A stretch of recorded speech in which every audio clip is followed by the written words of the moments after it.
G'day everybody. Alivar Jones here. Welcome back to the show. Good to see you all here.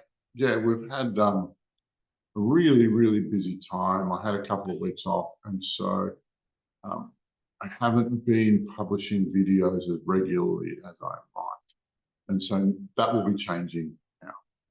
However, I do have a lot of different things to report to you because our teams have still been working, even though I haven't been publishing. So of all the different cool things that we're doing, I just wanted to share the key things. Just do a little synopsis of what we've been up to.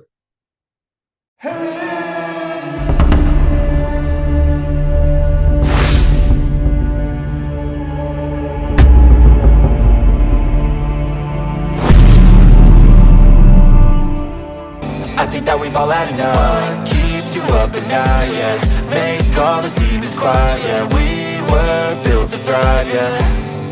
I think that we've all had enough. Oh, yeah, I think that we've all had enough. Sick of dealing with the old plan. They know that we're calling it wrong. So we've been doing a lot of work in different fields. It seems like our interests and our energies are a little bit scattered, but each of these projects is worth pursuing and worth completing. It just seems that there's so much work going on. It's such a crux time. We could probably use a little bit more help, but we're doing okay.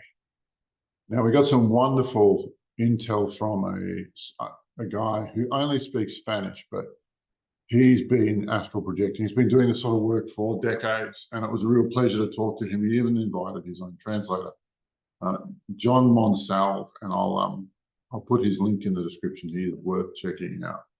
He has published a massive education program, and provided you've got the translator down the bottom, the subtitles in English, you'll be fine. Get into it. He's got some awesome stuff. What he studied is huge. But what he did manage to do was give us a lot of intel about the third temple.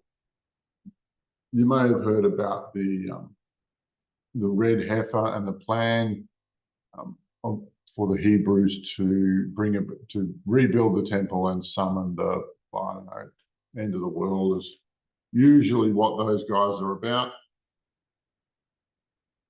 Well, we haven't been pursuing that very much, but with that intel, our team was able to go in and smash everything that they were doing and destroy all of the energetic construct that allowed them to perform the next ritual, to perform the next please aliens take us over statement.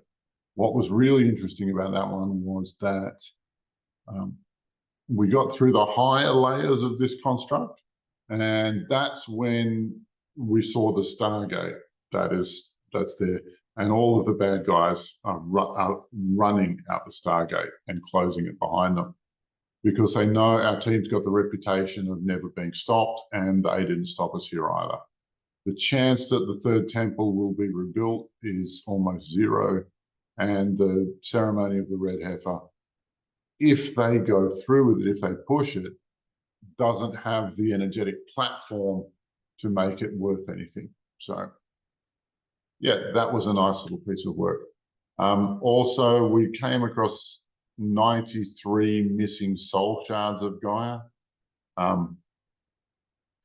And the biggest ones take our team half an hour or 45 minutes to reintegrate. They're a big job, but it's also a low-key job. It's not particularly demanding. It's just time-consuming to make it happen.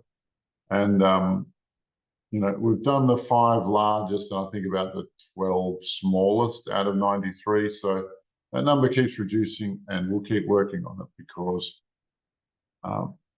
basically every bad guy who has a claim on the planet also has one of Gaia's soul shards. So during this work of reclaiming Gaia's soul shards, we're also ejecting claimants to the Earth, which is a nice thing, which is a nice addition to strengthening Gaia.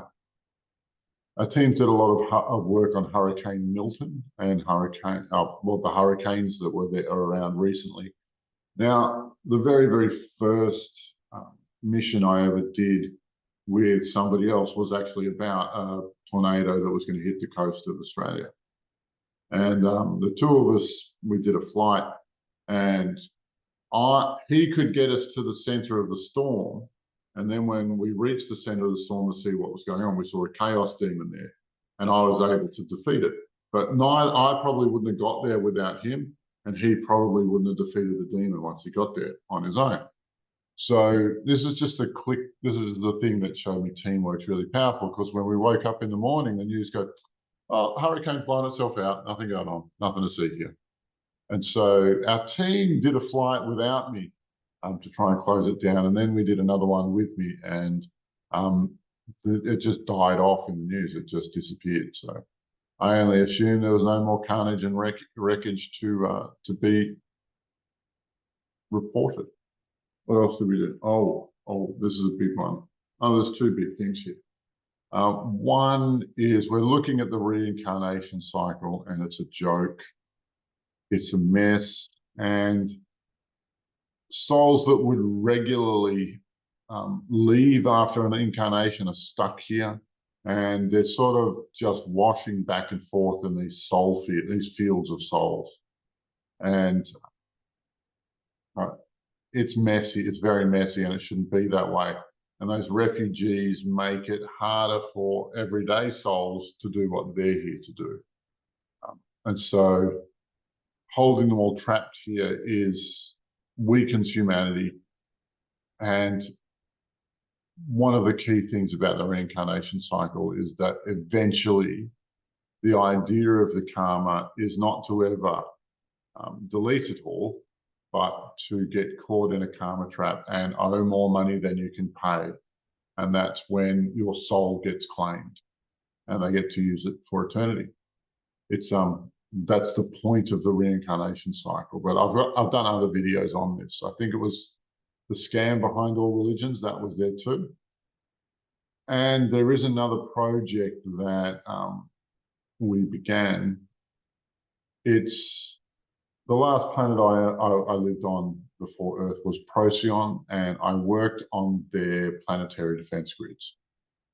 And they have a very, very high tech system there, and they've managed to go isolationist in the galaxy. They're not talking to anyone. They're not involved in the war in the heavens. They're not involved with the AI. They're just isolationist. They're just letting the whole thing crash on its own dime. But those guys, they're doing really, really well. But it's because of their shielding system. And their shielding system is living, it's responsive, it's organic, it can analyze threats and adapt to repel them as they adapt to its defenses. It's absolutely impenetrable.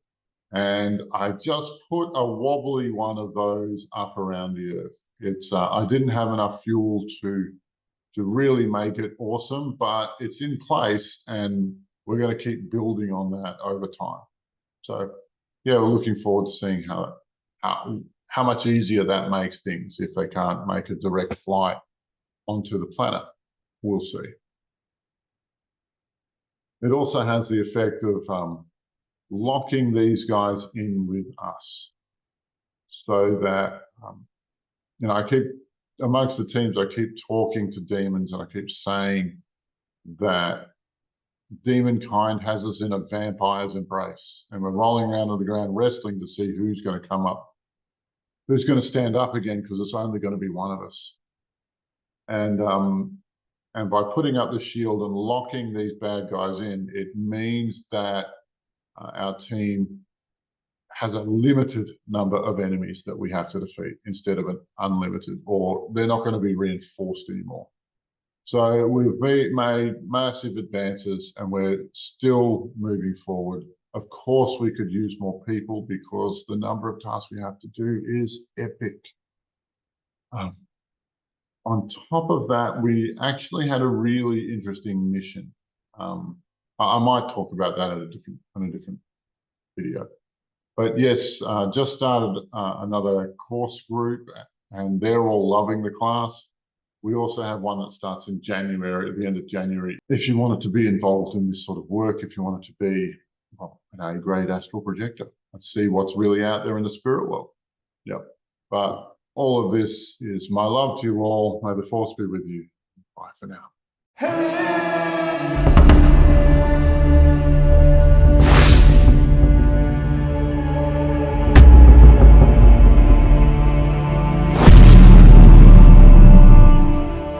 I think that we've all had enough. What keeps you up at night, yeah. Make all the demons quiet, yeah. We were built to thrive, yeah.